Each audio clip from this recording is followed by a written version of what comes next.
menos. Entonces espero encontrarlos sentados hasta la mitad del estacionamiento. Qué gusto nos da el poder compartir esta mañana con esta maravillosa iglesia que se congrega en este lugar para alabar, exaltar y glorificar el nombre de nuestro Dios. Quiero invitarles esta mañana para que abran sus Biblias, para que estudiemos juntos en la segunda carta de Pedro. Vamos a buscar la segunda carta de Pedro, el capítulo 3, los versos 8 al 14. Encuéntrelo por favor, téngalo allí presente, no lo vaya a perder, que con él vamos a trabajar esta media hora de mensaje esta mañana. Así que no lo vayan a perder. Y ese es el texto que vamos a utilizar. Pero antes de leer los textos, y los vamos a ir desglosando, quiero decirles que el mensaje de esta mañana se titula 3 notas de urgencia que envía el apóstol Pedro. 3 notas de urgencia que nos manda el apóstol Pedro. La primera tiene que ver con el tiempo, la segunda nota tiene que ver con la misericordia y la tercera nota tiene que ver con el futuro. Entonces vamos a ver esta mañana acerca de una nota de urgencia de tiempo, una nota de urgencia de la misericordia y otra nota de urgencia relacionada con el futuro. Y permítame contarles una historia esta mañana. Hace algún tiempo atrás llegó a mis manos esta historia. Se llama La historia de las relatas y las tortugas. Lo pueden encontrar en internet. Es de un escritor y filósofo brasileño llamado Milor Fernandes. Milor Fernandes escribió esta historia. Y me encanta mucho esta historieta. Se las voy a contar esta mañana. Voy a leerla para beneficio de todos. Dice la historia de las relatas y las tortugas. Había una vez 3 tortugas. La mayor tenía 80 años, la del medio 60 y la menor 50 años. Un día la mayor propuso: vamos de paseo junto al río. Rápidamente, un año después, las otras 2 contestaron que sí. Presurosas, alistaron todo para salir y finalmente, 2 años después, salieron para el paseo. Transcurrieron 20 años hasta que llegaron al sitio y eligieron en dónde acomodarse, posterior a una larga discusión. 6 meses después, la tortuga mayor propuso que comieran algo, ya que tenía algo de hambre, pues el viaje había sido largo y exhausto. Como un rayo, 8 meses después, las otras 2 aceptaron. Y con gran entusiasmo sacaron de la canasta los alimentos para comer. Un mes después descubrieron que habían olvidado el abrelatas. Se centraron en una discusión para tomar la decisión de quién debía ir por el abrelatas. Finalmente, 2 años después, se decidió que la tortuga menor, por ser la más joven, debía ir. Ella aceptó con la condición que no tocaran ninguno de los pastelillos que habían llevado, que esperarían hasta que ella regresara. Entonces las otras aceptaron. La menor se puso en marcha. Al rato, 3 años después, la del medio dijo: se está como demorando. Y la mayor, con un movimiento de cabeza, aceptó. 3 meses después, la mayor propuso: ay, comámonos un pastelillo, ella no se va a dar cuenta. 1 año después, la otra aceptó. Cuando se alistaban a disfrutar del pastelillo, entre los arbustos saltó la tortuga menor y gritó: ¡ah! Yo sabía que no cumpliría su promesa. Ahora no voy por el abrelatas. Nos hace reír, ¿verdad? ¿Cómo manejamos el tiempo? Por eso Dios manda esta mañana a través del apóstol Pedro una nota de urgencia basada en el tiempo. Vamos ahora sí, segunda carta de Pedro, capítulo 3, el verso 8. ¿Qué es lo que quiere que entendamos esta mañana, amada iglesia? Miren lo que dice el apóstol Pedro en el verso 8 del capítulo 3 de su segunda carta. Mas, oh amados, no ignoréis esto, que para con el Señor un día es como ¿qué? Como 1000 años, y 1000 años como un día.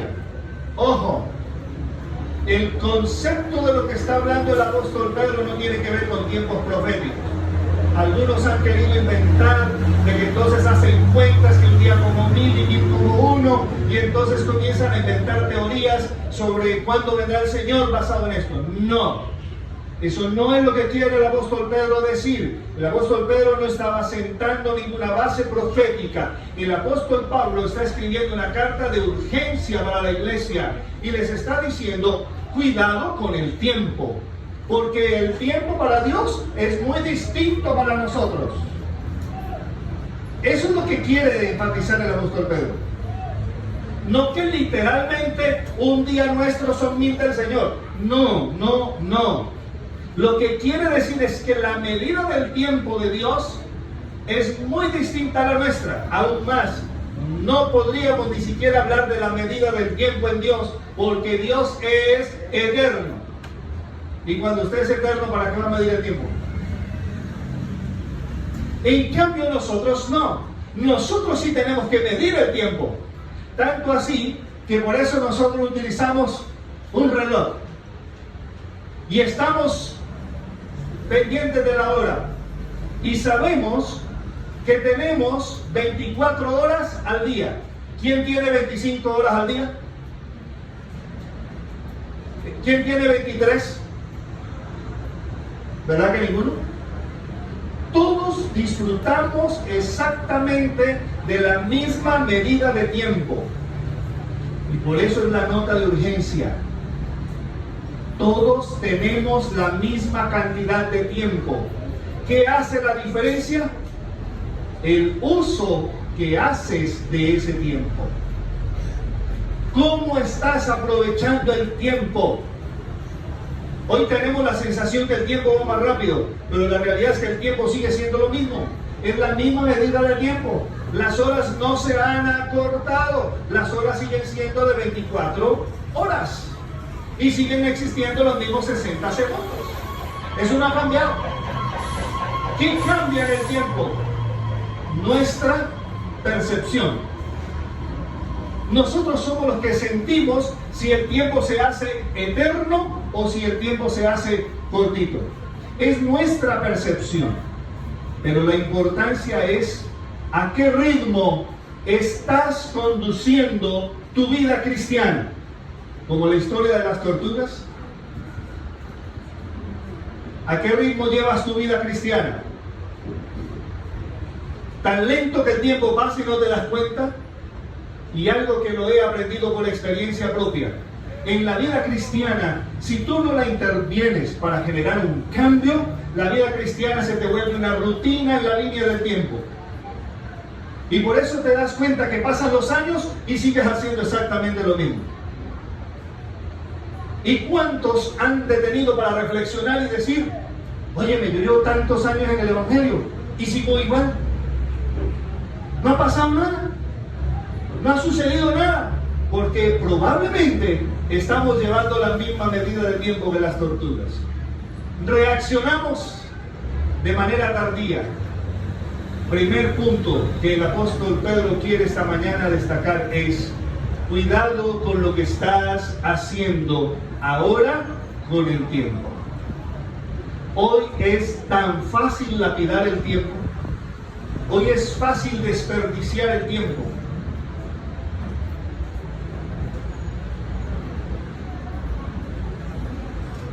¿Me entienden, verdad? Y esto ya no es solo de los jóvenes. Dice: ay no, los muchachos son los que se meten a las redes y pasan 3, 4 horas. Yo soy un observador social por mi trabajo y he visto a señores y señoras mayores de edad sentados en un centro comercial. Y me quedo viéndolos un rato, me canso de mirarlos. Y ahí están. Fácil lapidar el tiempo. y del tesoro que todos los hijos de Dios daremos cuenta, principalmente es sobre el tiempo. ¿Saben por qué Dios nos pedirá cuenta sobre el tiempo? Porque es el don que nos dio a todos por igual. Por lo tanto, nos puede reclamar el uso, porque tenemos la bendición. Si amanecemos vivos, tenemos tiempo nuevamente para saber qué vamos a hacer con él. Pregunta de reflexión y cerramos esta primera parte.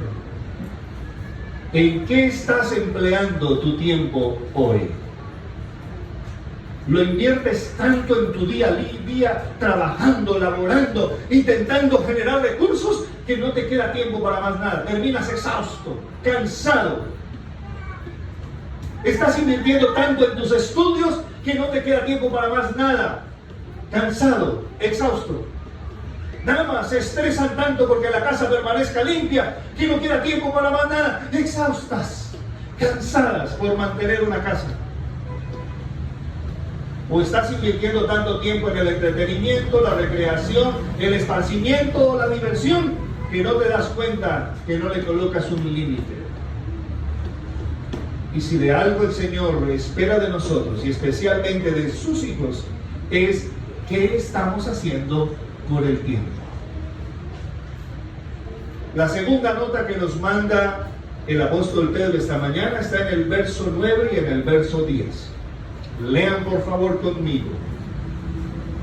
El Señor no retarda su promesa, según algunos la tienen. ¿Por qué? Sino que es ¿qué? ¿Para con quién? No queriendo ¿qué?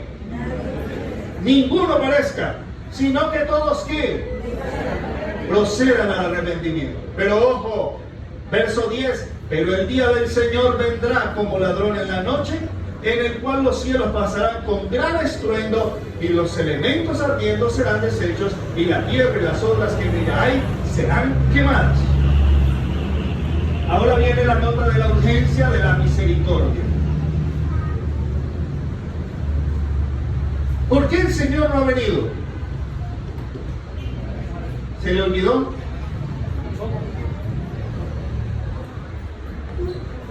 Uy, ¿hace cuánto se está predicando el Evangelio? Yo soy cuarta generación. Llevo años, yo ya llegué a 51, llevo años escuchando. Ya viene, ya viene, ya viene. Y el apóstol Pedro nos recuerda ese día que no podemos olvidarnos de la misericordia. El Señor aún no ha venido. Él no retrasa su promesa como algunos creen, sino que Él es ¿qué? Paciente. ¿Ustedes se imaginan que se le acabara la paciencia a Dios? Así como cuando se nos acaba a nosotros haciendo la fila en el banco o en una empresa, una entidad, que necesitamos que nos atiendan. ¿Ustedes se imaginan que al Señor se le agotara la paciencia como se nos agota a nosotros? Estaríamos más chamuscados. Mejor dicho, ya no estaríamos vivos donde al Señor se le acabara la paciencia.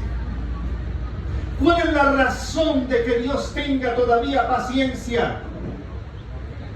¿Cuál es la razón? Porque no quiere que ninguno se pierda, sino que todos procedamos al arrepentimiento. Y la pregunta del millón inmersa en esta es: ¿qué estás haciendo con la misericordia de Dios? Y esta se relaciona, se entrelaza perfectamente con el uso del tiempo. Y entonces hacemos imágenes de Dios, ¿no? Como Dios es misericordioso, se aguanta todo. Entonces yo le tomo del pelo, yo hago otra cosa, me divierto, me entretengo, parrandeo y y por allá ya le pido perdón al Señor y listo, cuento arreglado. Ojo,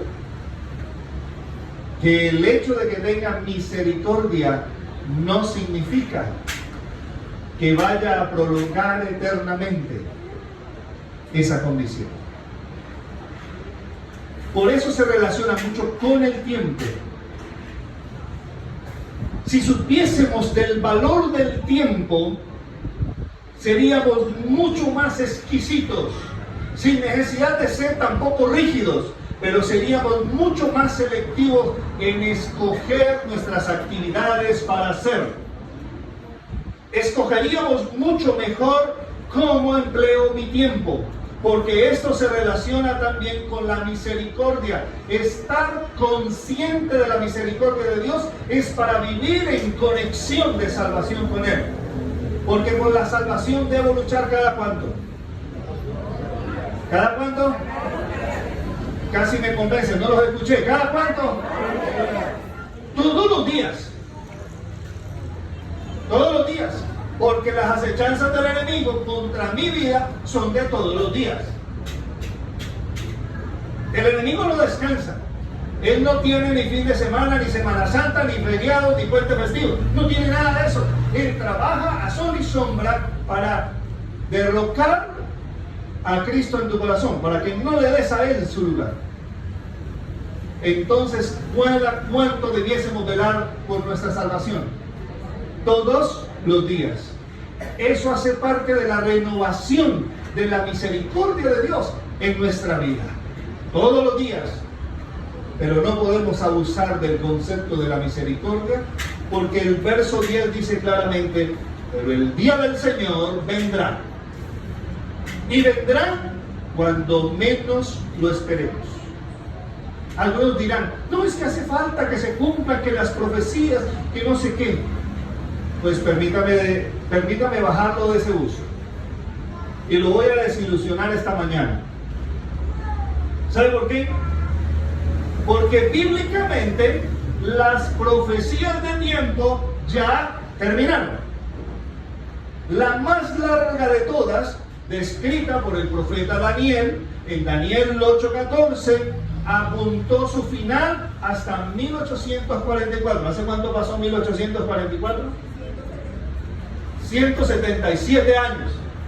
Hace 177 años terminó las profecías de tiempo. De 1844 para acá, los eventos que describe el libro de Apocalipsis son eso, eventos, y no están sujetos a ninguna fecha. No están sujetos a ninguna fecha. Se pueden cumplir el día y la hora en que Dios lo decida. Pare de contar. En Apocalipsis hay eventos, no hay sucesos proféticos de tiempo, porque sencillamente se dice que vendrán y van a suceder y listo. ¿Cuándo? Cualquier día. Si comenzara mañana,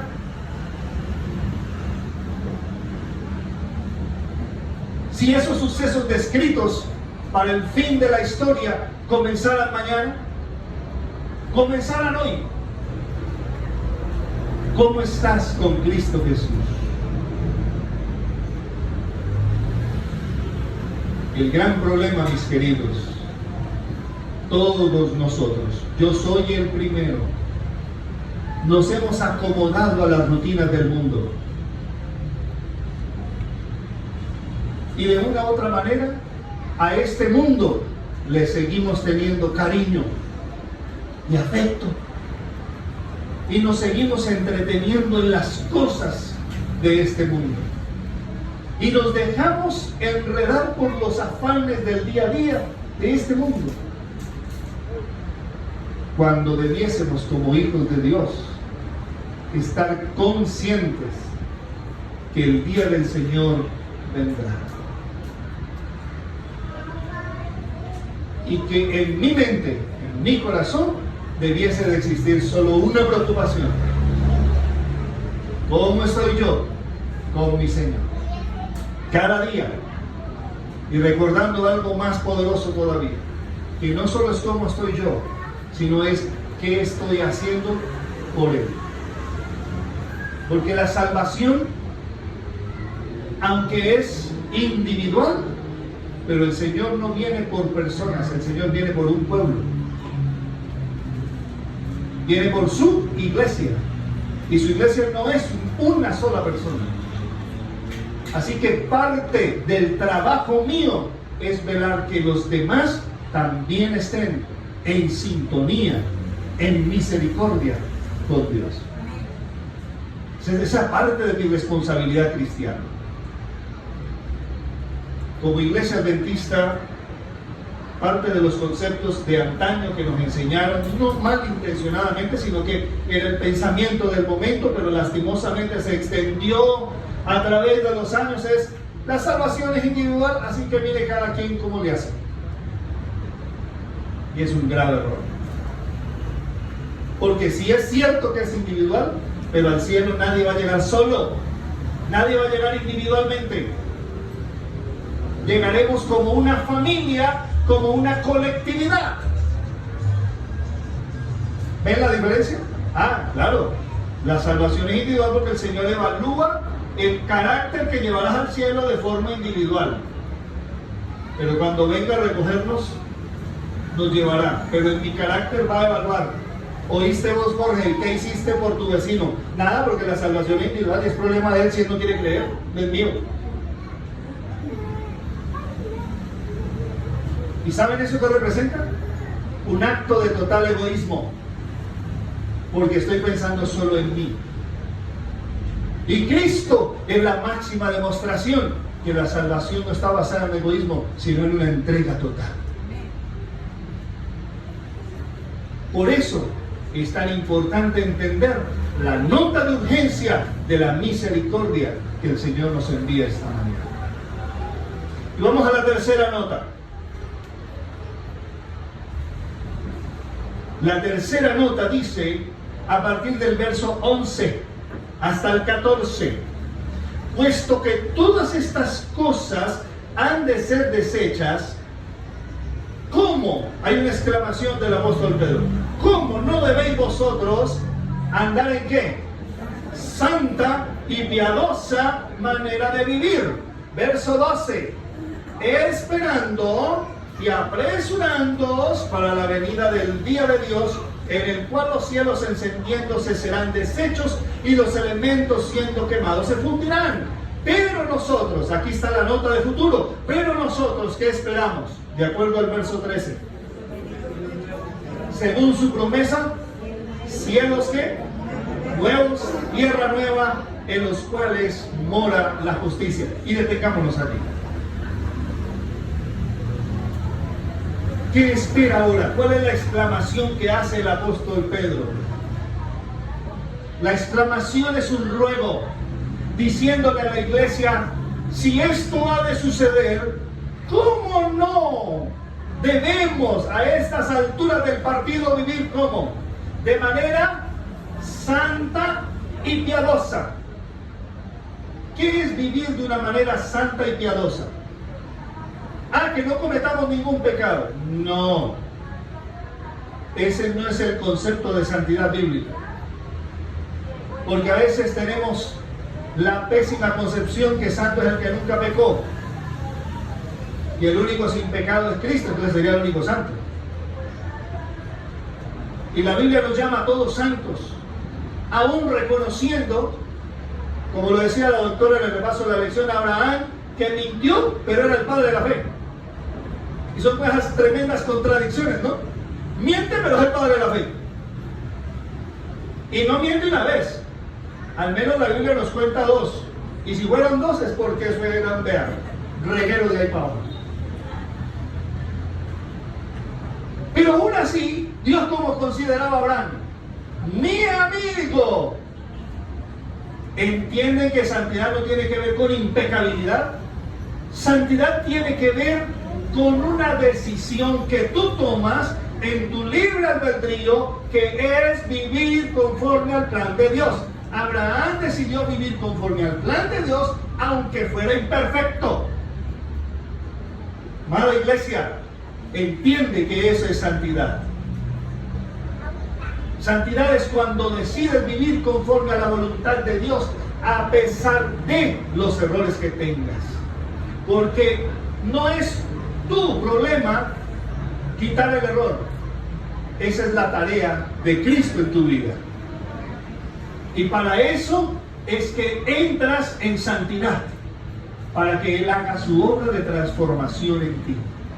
Y eso que alguna vez fue una tendencia desaparecerá, no porque usted se obligó, sino porque Cristo te cambió. Porque dejaste que Él, por medio de su obra del Espíritu Santo, cambiara y transformara tu manera de pensar y tu manera de ser. Porque si no es así, entonces ya no sería salvación por fe, sino salvación por obras. Porque si soy yo el que me esfuerzo para dejar de hacer esto y te revientas esforzándote, el Señor va a decir, ay, qué bonito se ve, pero no le sirve de nada. Todos aquellos que, no, es que tengo que ser así, es que, vegetariano, no, vegano, porque tengo que, no. Ah. ¿Y ustedes saben cómo lo mira el Señor desde el cielo? Qué pecado, cómo le he engañado a este. Porque es que no es tu tarea. La tarea de la santidad es la tarea de Cristo en tu vida. Porque si no, todo lo demás serían tus propios méritos. Es que yo dejé de hacer esto, es que yo dejé de hacer. Cuando me vanaglorio al decir que yo fui el que dejé, perdiste el año. Tienes que tener la convicción de que Cristo quitó de tu mente y de tu corazón el deseo de hacer algo. Cuando descubres que es Dios el que en su obra maravillosa te quitó eso, realmente estás en el camino de santidad. Y eso es una vida de santidad. Ahora, la vida piadosa.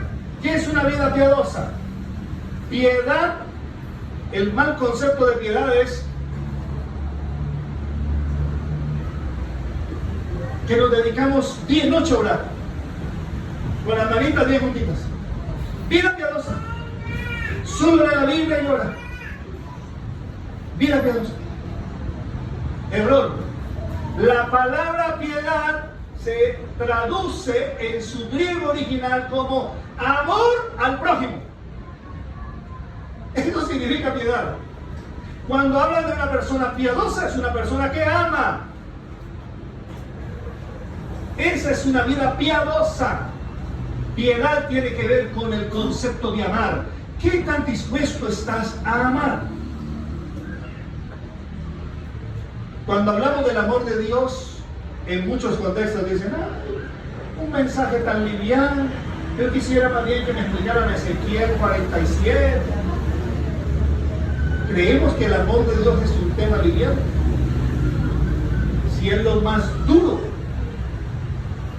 Ame a quien te hace daño. ¿Cómo lo amas?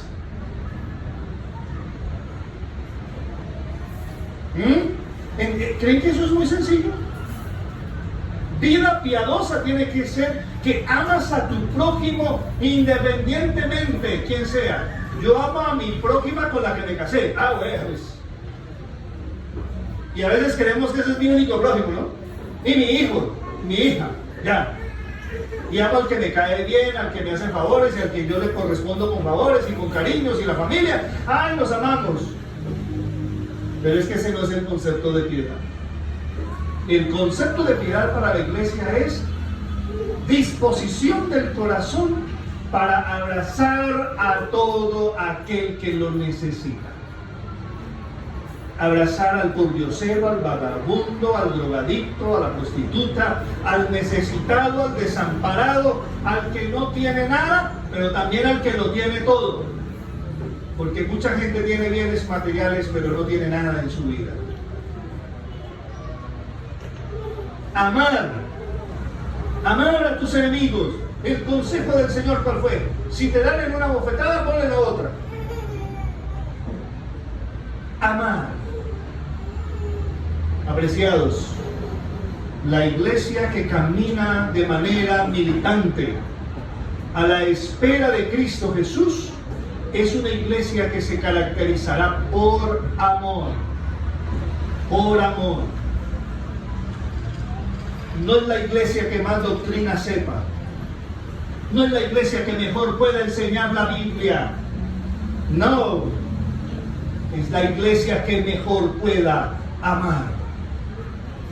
La iglesia que se abre para servir, para dar desinteresadamente, así nunca más vuelva ni a mirarte, pero tú le serviste Deja eso en las manos de Dios. La mejor forma de que el Evangelio crezca en este tiempo es a través de una demostración de un verdadero, de un genuino amor. Por eso dice el apóstol Pedro, en este tiempo, para esta última nota, ¿cómo no debes vivir de manera santa y piadosa? Si todo se va a terminar, ¿a qué debieras estar dedicado? 1, a estar en Cristo, y 2, a servir a Cristo. Ay, pero entonces ¿quién trabaja? No, pues obvio, tienes que trabajar. Ah, entonces ya no estudio. No, estudia. Pero la diferencia es el enfoque con que lo haces. ¿Trabajas para qué? ¿Trabajas solo para sí? Sí, porque es que debo la cuota del carro, del apartamento, de la bicicleta, de la tarjeta de crédito. Trabajamos solo porque cargamos un bulto de deudas encima. Entonces, ¿para qué estás trabajando realmente? Trabaja, pero no te olvides que tu trabajo debe también servir para tu vida espiritual. Y no solamente la tuya, sino también para los demás. Estudia, pero recuerda que el estudio no solamente debe enriquecer tu mente, sino que debe también ayudar para que otros también sean enriquecidos.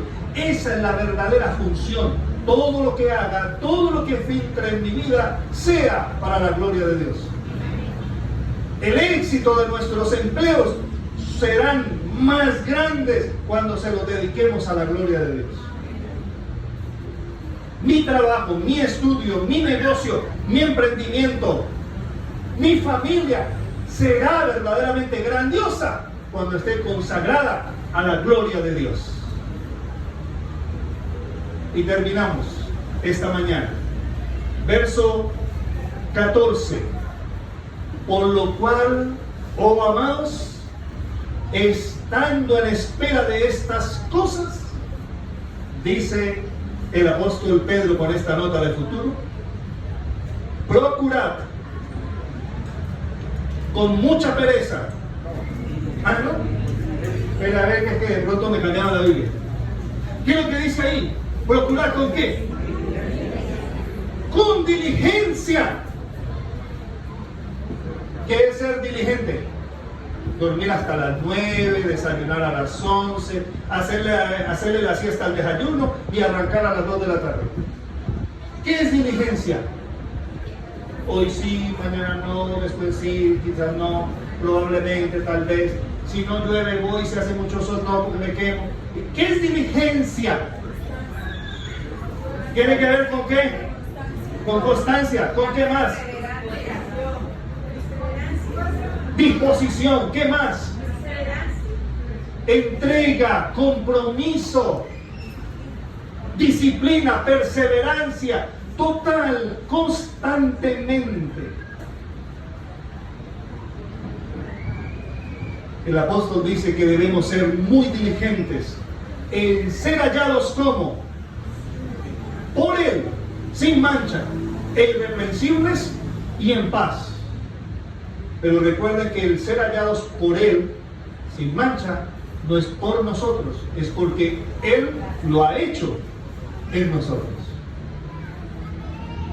Si hablásemos en términos técnicos, empresariales y profesionales, eso sería permitir que Cristo haga un aseguramiento del producto que soy yo. Porque Él ha hecho todo en mí, por lo tanto sabe la calidad del producto que va a llevar al cielo. ¿Por qué creen que es tan importante la intercesión y la mediación de Cristo hoy en el santuario celestial? Y en el proceso de juicio que se adelanta en el santuario, en el lugar santísimo. Porque Cristo no está allá para que salgan a la luz el montón de pecados de nuestra vida. Ese es otro defecto que se ha enseñado en algunas ocasiones. Estamos siendo juzgados y entonces allá nos están despedazando, ¿no? Haciéndolo en ilusa, encontrándonos dónde está el error. Es una mala interpretación del plan de Dios. Dios está ante la corte. Es para decir, ese es hijo mío. Ese es mi hermano. Aquí lo tengo esculpido y grabado en mis manos, porque por mi sangre yo lo he redimido. Él está para asegurar que nuestro nombre permanezca escrito en el libro de la vida. Para eso Él está en el juicio, no para excluir nombres del libro, es para asegurar los que están escritos. Esa es la gran diferencia. Porque los que van a ser quemados con el fuego eterno, ni siquiera esos nombres están siendo vistos hoy en día. Este juicio que se adelanta hoy, de acuerdo a la Biblia, después de 1844 a la fecha, es el juicio de los salvos. Ahí no dice que de los condenados. Es el juicio de los hijos de Dios. Y si es el juicio de los hijos de Dios, entonces ¿cuál es el pánico? Si mi papá es el que me está juzgando y el que me está representando es mi hermano mayor, y es mi juez, y es mi abogado, y es mi intercesor, y es mi todo. Entonces, por eso es que el apóstol Pedro nos dice, procura con diligencia. Y ese procurar con diligencia no es ni más una sola cosa. Cada mañana, recuerda que Dios renueva cada día su misericordia. Asegúrate de estar incluido en la misericordia de Dios. Y eso lo haces diciéndole cada día, Padre, a tus pies me postro. Y eso lo haces diciéndole al Señor, haz un corazón nuevo en mí. Renueva una fe, renueva una esperanza. Dame la fuerza, dame la energía, dame la convicción para vivir cada día contigo. Y hacer lo que tú quieres que yo haga. Eso es lo que el Señor quiere que se asegure usted cada día. Ahí es donde tienes que ser diligente. No diligente para ver cómo cambias tu vida, no. La diligencia tiene que estar en cómo entrego más mi vida a Cristo. Mi diligencia tiene que estar enfocada en cómo me escondo más en el corazón de Cristo Jesús. Cómo me refugio más en la cruz de Cristo. Cómo crezco todos los días en esa bondad, en esa gracia, en esa misericordia. Ahí es donde yo debo estar enfocado. En permanecer en Él. En morar con Él. Como dice el Salmo 91:1. El que habita bajo ¿qué? Bajo el abrigo del Altísimo. ¿Qué le pasa? Morará siempre bajo ¿qué? Bajo la sombra del Omnipotente. Y si nosotros estamos escondidos bajo esa sombra, ¿quién nos puede espantar? ¿Quién puede generar pánico o terror en tu vida? ¿Quién podrá distraerte de tu salvación si te aseguras cada mañana y cada noche de que estás escondido en la cruz de Cristo? Esta mañana vamos a cerrar nuestro culto cantando el himno Padre, a tus pies me postro. Y vamos a hacerlo como un acto de oración, de consagración a nuestro Padre Celestial, agradecidos por estas notas de urgencia que nos mandó este día, que nos recuerda que el tiempo cada día transcurre, que su misericordia se ha renovado, pero que sin duda alguna necesitamos estar preparados para que Cristo venga por segunda vez. Amén.